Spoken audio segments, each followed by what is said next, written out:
Del Evangelio según San Lucas capítulo 4, versículos del 24 al 30. En aquel tiempo, Jesús llegó a Nazaret, entró a la sinagoga y dijo al pueblo: Yo les aseguro que nadie es profeta en su tierra.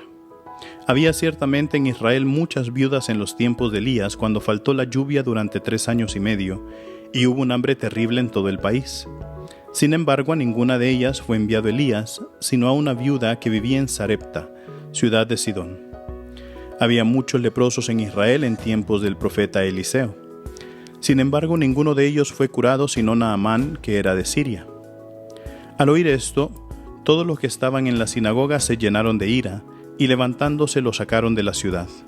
Lo llevaron hasta una barranca del monte sobre el que estaba construida la ciudad para despeñarlo. Pero él, pasando por en medio de ellos, se alejó de allí.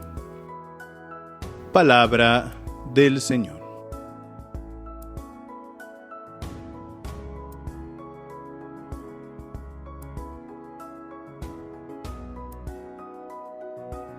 Queridos hermanos, estamos dando inicio a esta tercera semana del tiempo de Cuaresma.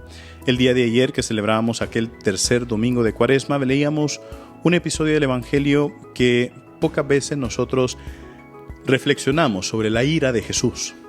Veíamos cómo Jesús entra en el templo, ve a los cambistas, ve a los que están haciendo comercio, empieza a volcar, a darle vuelta a las mesas, empieza a hacerse látigos, ¿verdad? Y empieza a golpear y a sacar a la gente, ¿verdad? Y entonces dice que con qué le preguntan, ¿verdad? Que con qué autoridad puede hacer todo eso, y se destruyan este templo y en 3 días yo lo voy a volver a reconstruir. Obviamente no hablaba del templo físico, sino que hablaba del templo de su cuerpo, ¿verdad?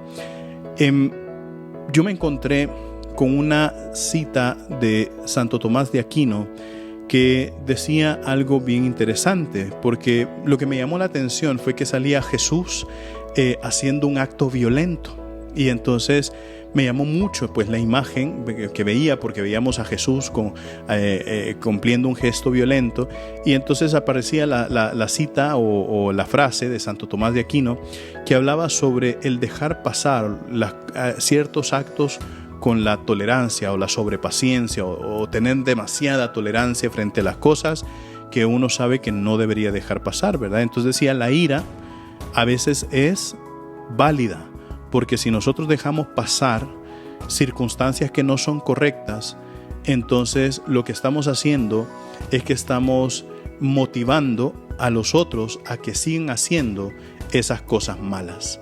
Entonces, ciertamente es ahí donde nosotros pues entendemos un poquito la reacción de ira, ¿no?, de Jesús, y sobre todo aquella cita bíblica que dice: el celo de tu casa me devora. Y ahora pues nosotros vemos otra actitud así fuerte de Jesús, ¿verdad? Vemos cómo lo sacan del pueblo, lo quieren ir a tirar, a despeñar, ¿verdad? Y Jesús viene y empieza a pasar en medio de los demás. Yo me imagino que se puso a empujar ahí a los fariseos, a hacerse campo, ¿verdad? Para pasar en medio de ellos, porque no había llegado su tiempo, su momento, ¿verdad?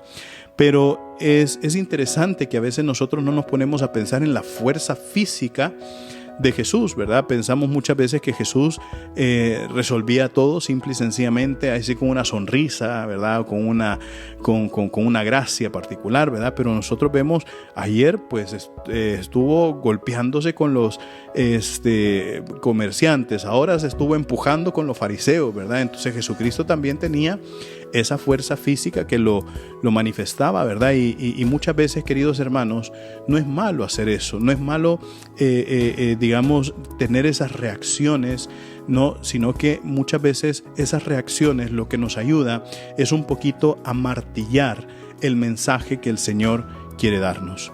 El sábado pasado nosotros veíamos, al leer la parábola del Padre de la Misericordia, cómo aquel episodio comenzaba diciendo que Jesucristo pues le predicaba a los publicanos, le predicaba a la gente que era reconocida como pecadora, y los fariseos, ¿qué hacían? Murmuraban, ¿verdad? Murmuraban entre sí: este come con los pecadores, ¿verdad? Y entonces recordamos lo mismo, ¿no? Ellos pues han presenciado los milagros del Señor, han escuchado la noticia del Evangelio, han visto cómo el Señor ha expulsado a los demonios, han visto también y les ha llegado la noticia de cómo ha resucitado a los muertos, y aún así quieren despeñarlo, aún así quieren matarlo, ¿verdad? Por eso mismo, no importa el mensaje podrá ser el mejor del mundo, pero si el corazón no está listo, entonces el corazón no va a aceptar el mensaje. Pero a veces necesita esa martilladera, ¿verdad? Esos momentos de reaccionar con ira, de reaccionar con fuerza, para que el mensaje también sea martillado y uno entienda, porque ya cuando uno ve que reacciona así fuerte, dice, pues sí, lo que está diciendo es cierto, hay que hacerle caso. Entonces son de las cositas que también vemos que esas particularidades, ¿no?, de cómo Jesús también en su discernimiento y en su modo de actuar sabe transmitir siempre el mensaje del Señor. Recuerden, mis queridísimos hermanos, nosotros somos lo máximo para Cristo. Así sea.